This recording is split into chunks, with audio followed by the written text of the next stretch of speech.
Mix by AG recording studio. Prabhunand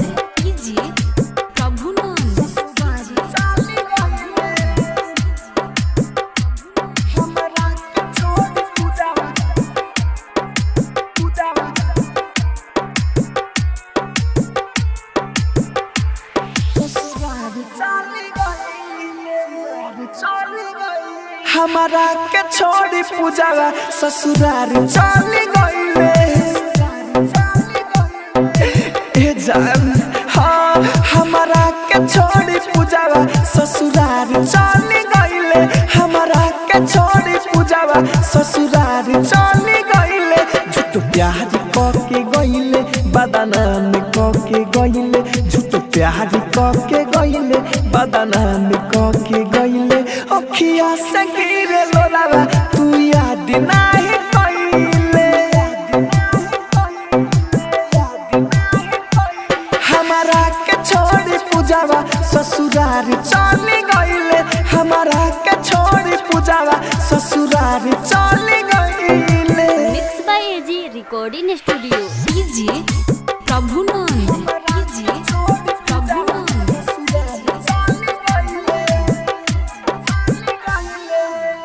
कोई हम प्यार रे गईले ससुरार रे।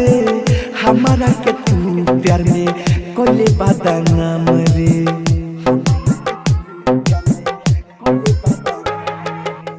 कोई हम प्यार रे गईले ससुरार रे। हमारा के तू प्यार में कोले बदनाम रे। घुट घुट के हम रोई कहिया से अपना सोई। घुट घुट के हम रोई कहिया से अपना सोई। दिल हमारे तोड़ के जान कहवा तू चली गईले। हमारा के छोड़ी पूजावा ससुरार चली गईले। हमारा के छोड़ी पूजावा ससुरार चली गईले। आप सुन रहे हैं एजी एंटरटेनमेंट की धमाकेदार प्रस्तुति।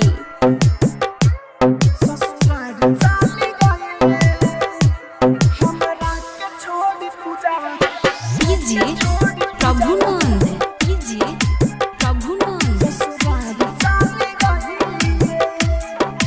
हाँ कहनी हम प्यार रे कहले बेकार रे।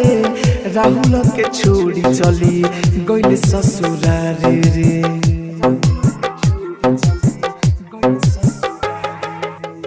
कहनी हम प्यार रे कहले बेकार रे। राहुल के छोड़ी तू गईले ससुरार रे। राइटर बंटी राजा के दे देहलु साजा। बोल सवर बंटी राजा के दे देहलु साजा। बैजू संगरानी होके फरारी चली गईले। हाँ हमारा के छोड़ी पूजावा ससुरार चली गईले। हमारा के छोड़ी पूजावा ससुरार चली गईले।